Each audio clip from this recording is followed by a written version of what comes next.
Democracy depends on a free press. Please support our independent journalism at democracynow.org/give. Welcome to Democracy Now!, democracynow.org, the War and Peace Report. I'm Amy Goodman. The White House has put in motion plans for its largest wave of federal layoffs. In a memo sent to government agencies on Wednesday, the Office of Management and Budget and the Office of Personnel Management said departments should prepare for major reductions in force over the next 2 weeks. The order exempts postal workers, military personnel, political appointees, and immigration and law enforcement jobs. Since coming to office, the Trump administration's laid off tens of thousands of probationary workers, put workers on administrative leave, pushed others to prematurely resign by offering buyouts and imposing a return-to-office policy. Trump also moved on Wednesday to expand Elon Musk's Department of Government Efficiency, requiring government contracts, grants, and loans come under a centralized payment system that will be overseen by DOJ. President Trump touted his plans for more layoffs as he held his first cabinet meeting Wednesday. Trump asked Elon Musk to address the meeting first, even though Musk is not a cabinet member. Wearing a T-shirt that read tech support, Musk berated government workers who failed to respond to his email demanding an accounting of their recent work accomplishments. Meanwhile, Trump announced more plans to slash government agencies, including the EPA and the Education Department. I spoke with Lee Zeldin, and he thinks he's going to be cutting 65% or so of the people from environmental. And we're going to speed up the process, too, at the same time. You had a lot of people that weren't doing their job. They were just obstructionists, and a lot of people that didn't exist, I guess, Lee, too. You found a lot of empty spots that the people weren't there. They didn't exist. I think education is going to be one of those. You go around Washington, you see all these buildings for the Department of Education. We want to move education back to the states where it belongs. In more EPA news, Administrator Lee Zeldin's calling for a repeal of the 2009 endangerment finding, which classifies greenhouse gases as a public health threat and allows for climate regulations. At Wednesday's cabinet meeting, Trump also said he's planning a 25% tariff on goods from the European Union. In Washington, D.C., the People's Action Institute led protests Wednesday outside the headquarters of Blackstone, United Health, and American Gas Association. All three stand to benefit from the GOP budget framework passed Tuesday, which would shower tax cuts on the wealthy while slashing essential services like Medicaid. Use our taxpayer dollars for our health care, for our housing, and to transition away from fossil fuels. Meanwhile, inside the Capitol, dozens of AIDS activists and fired USAID workers staged a die-in at the rotunda of the Cannon Congressional Office building as they chanted, quote, "Congress has blood on its hands. Unfreeze aid now," unquote. The protest came hours before the Supreme Court allowed the Trump administration to miss a court-ordered midnight deadline to release more than $1.5 billion in frozen foreign aid payments. In Sudan, the freeze on U.S. aid has forced up to 80% of emergency food kitchens, or about 1,100 facilities, to close, exacerbating Sudan's food crisis. The BBC quotes one aid worker who said the cuts left people, quote, "screaming from hunger in the streets," unquote. Separately, the World Food Programme has temporarily halted aid distribution in North Darfur's Zamzam camp due to intensified fighting between Sudan's army and RSF paramilitary forces. On Wednesday, a senior UN aid official briefed the Security Council on Sudan's crisis. Nearly 2 years of relentless conflict in Sudan have inflicted immense suffering and turned parts of the country into a hellscape. Some of the humanitarian dimensions of this crisis bear repeating. More than 12 million people displaced, including 3.4 million people who have fled across Sudan's borders. More than half of the country, 24.6 million people, experiencing acute hunger.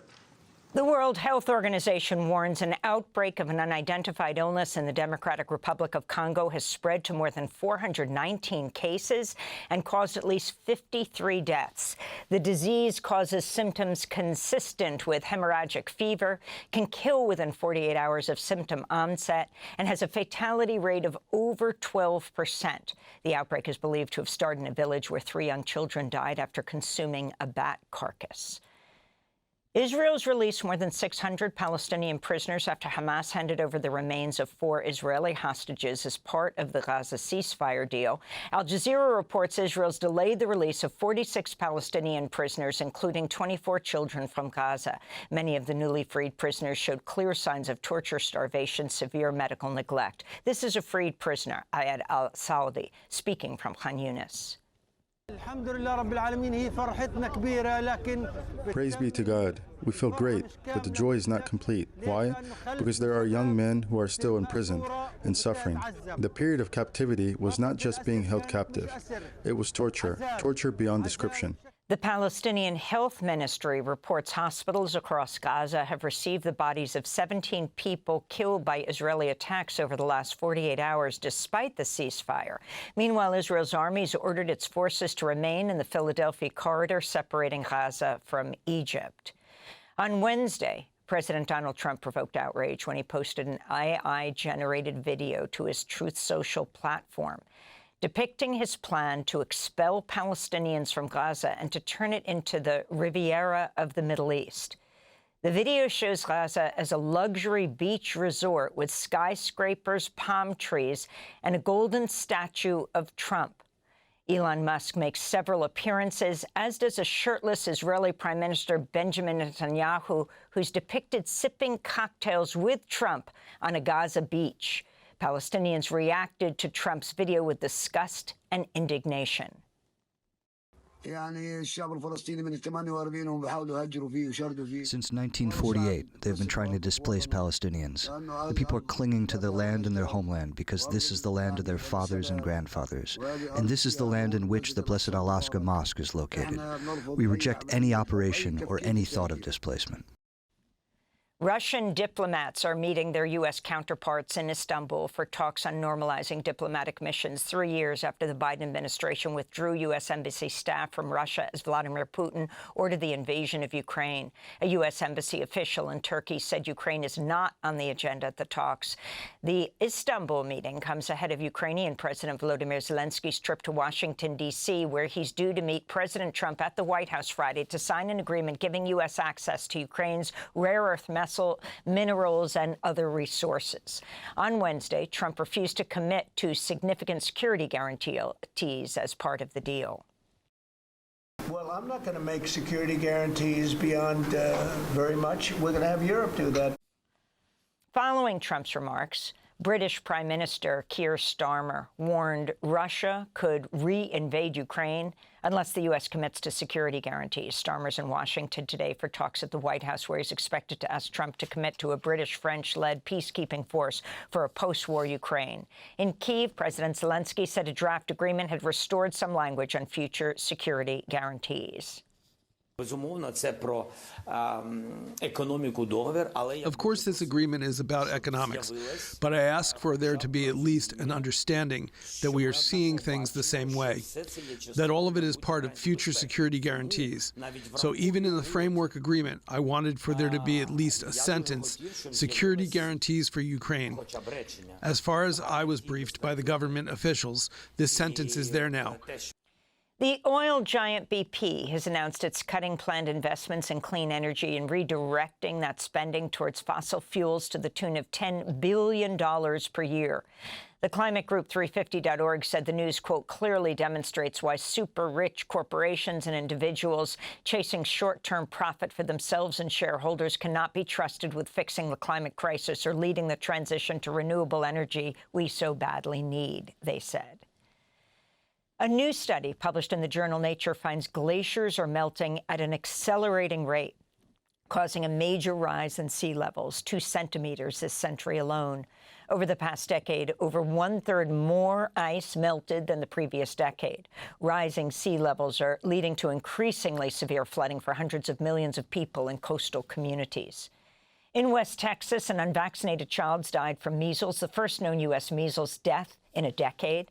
There have been at least 124 cases in West Texas, 9 in New Mexico in the current outbreak. Many of the cases are centered in a Mennonite community known for having lower vaccination rates. This is Laura Johnson, Chief Medical Officer of Covenant Health in Texas.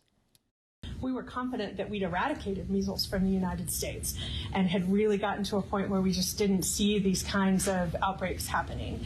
Obviously, that has changed over the last 20-something years, and so we do see outbreaks more frequently, but that is related to how much we're vaccinating our population. At the White House, Health and Human Services Secretary Robert F. Kennedy Jr. downplayed the outbreak, calling it not unusual. We'll have more on this story after headlines.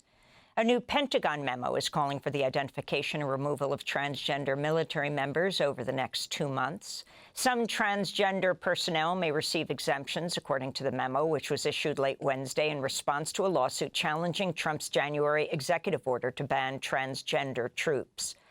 President Trump's announced plans to sell a $5 million so-called gold card visa, granting U.S. residency and a path to citizenship. Legal experts say the move likely requires congressional approval. When asked by a reporter if Russian oligarchs could purchase U.S. citizenship, Trump responded possibly, adding, quote, "I know some Russian oligarchs that are very nice people," unquote.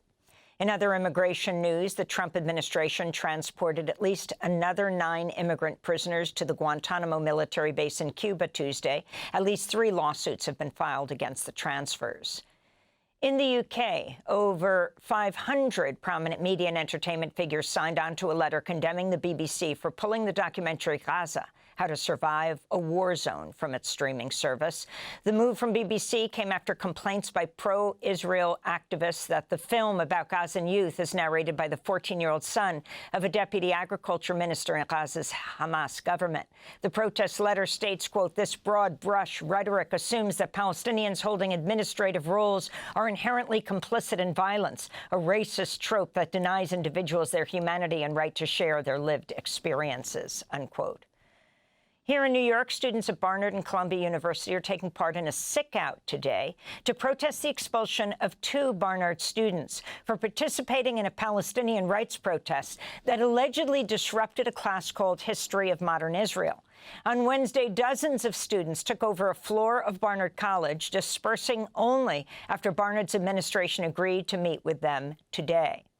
Meanwhile, New York Governor Kathy Hochul's under fire after ordering CUNY, the City University of New York, immediately remove a job posting for a Palestinian studies professor at Hunter College. The job listing called for a, quote, "historically grounded scholar who takes a critical lens to issues pertaining to Palestine, including but not limited to settler colonialism, genocide, human rights, apartheid, migration, climate and infrastructure devastation, health, race, gender, and sexuality," unquote. Governor Hochul said the post was anti-Semitic after complaints by Zionist groups. And in media news, the Washington Post's opinion editor, David Shipley, resigned Wednesday after billionaire owner Jeff Bezos announced op-eds would start focusing on personal liberties and free markets. It's the latest sign of turmoil at the paper, coming 4 months after the Washington Post declined to make a presidential endorsement, leading thousands of readers to cancel their subscriptions. Former Washington Post columnist Margaret Sullivan wrote, quote, "It's all about getting on board with Trump. Bezos no longer wants to own an independent news organization. He wants a megaphone and a political tool that'll benefit his own commercial interests," she said. And those are some of the headlines. This is Democracy Now!, democracynow.org, The War and Peace Report. I'm Amy Goodman. Democracy Now! Is funded by viewers like you. Please give today at democracynow.org/give.